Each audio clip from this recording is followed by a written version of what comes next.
there. Hi there. This is Solix. Yeah, Solix. Yeah. Church on Sundays, 67. Church on Sundays, 67. 67. Yeah. 67. Yeah, church on Sundays, 67.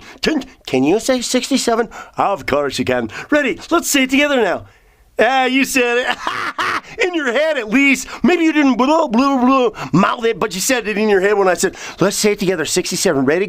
Let's say it together. 1, 2. You said it in your head. Said it in your head, which leads me, which I wasn't expecting to go hear about that voice.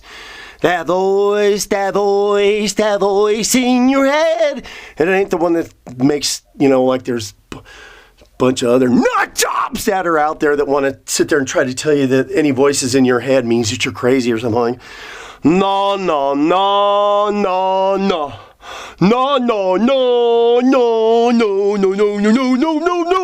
That voice is there for a reason.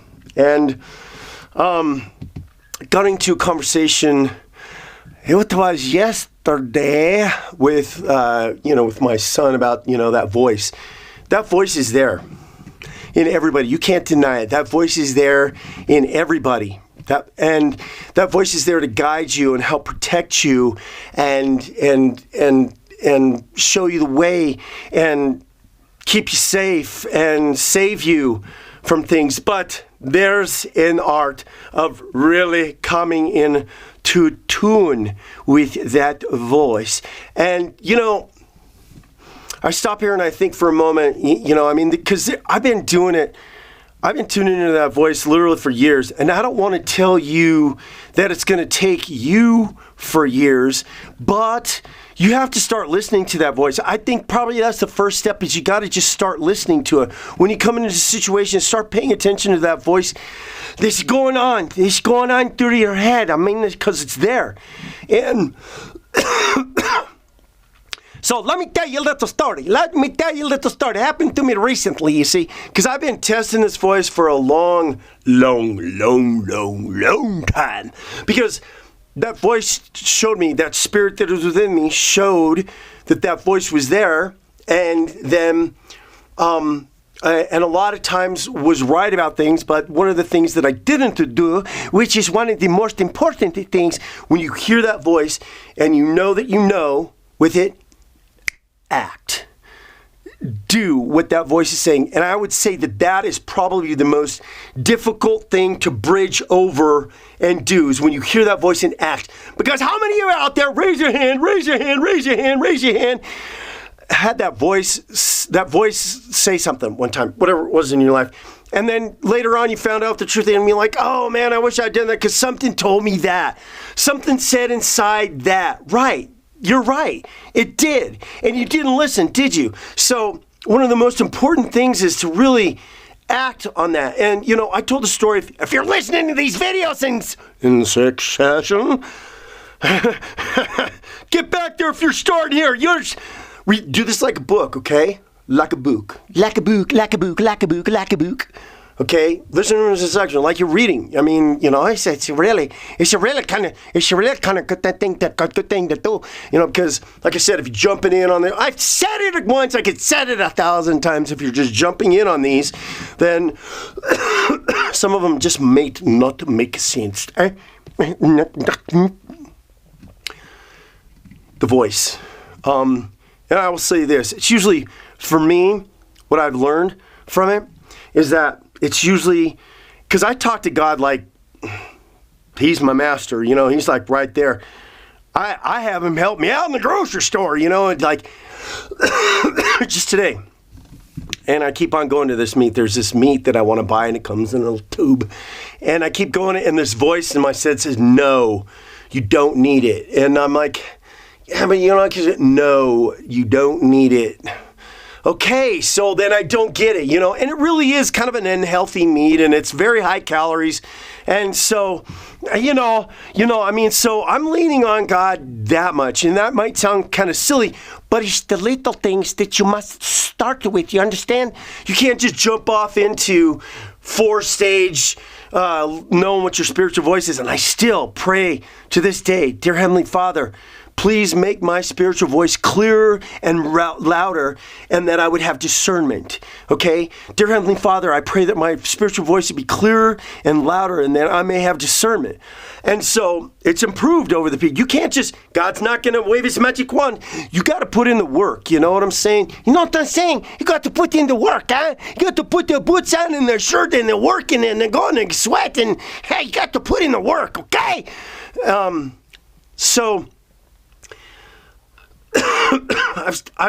you got to try with the little things, and you got to test it a little bit. If you want to tap into your spiritual voice, you got to start with the little things, you know. So I've done a lot of little things. I mean, some listen. Some of those other stories I have about that spiritual voice inside of me, but just the one that was most recently for me is that I went to a store. Walked through the store, bought all this stuff, put it in a basket, went through the thing. He checks me out. I go to open up my wallet, no credit cards. Oh my gosh!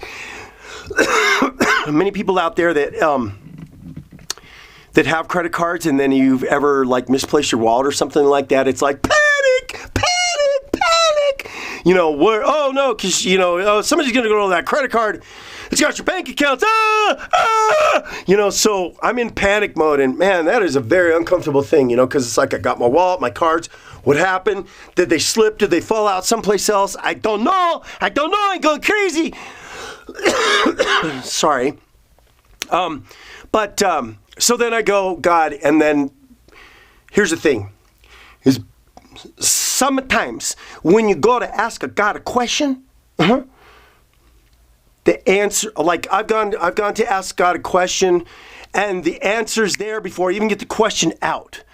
Or I'm starting to say the question and the answer rolls itself out before I even finish my question.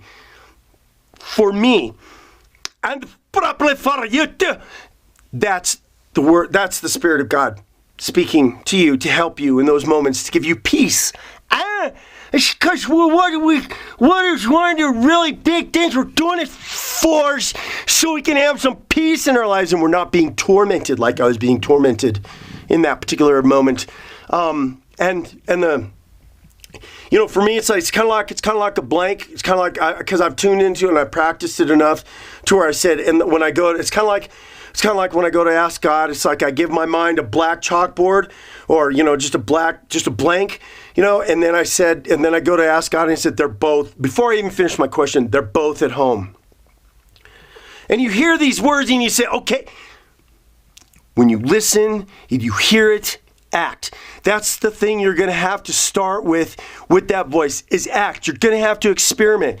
You're going to have to try, because if you do it enough times, finally you're going to tune in. You're going to tune in. You're going to tune in. And, you know, so I'm like, okay, I'm listening to that. I'm going on that. I'm going to count on that. Okay, they're at home. I started to relax. I started to have peace. Started to have peace over it and everything. And I was just counting on that, you know. And it's kind of like when you're testing, you're doing it. It's kind of like what they say in the Bible. You're throwing out a fleece. You know, it's kind of like you're putting a test to it, so to speak. When you're throwing out the fleece, you're putting a test to it, so to speak. So I come home, I'm sitting at my desk. I'm like, okay, they're both here. What's up? I'm looking around my desk, being peaceful about it, being calm, and then I don't know what, and then I couldn't have been home more than 5 minutes or so, maybe 10 minutes, I don't know. And I sat back at my desk, rolled my desk back, and then something looked me down, and there they were, sitting right there between these two legs on my desk. Rather than my desk and their nut desk that's right next to it, and there was like these two long legs, you see, and there they were, right down in there, you know, and immediately like boosh. And then at that point, and I highly suggest you do this, and that I'm expressing gratitude. At that particular time, it brings emotion over me. Brings emotion over me because it's like I was successful on that little endeavor, and I'm very gracious, and I thank God. And that's you must show God lots of gratitude because that's a good thing. Yeah. It's a good thing. Yeah.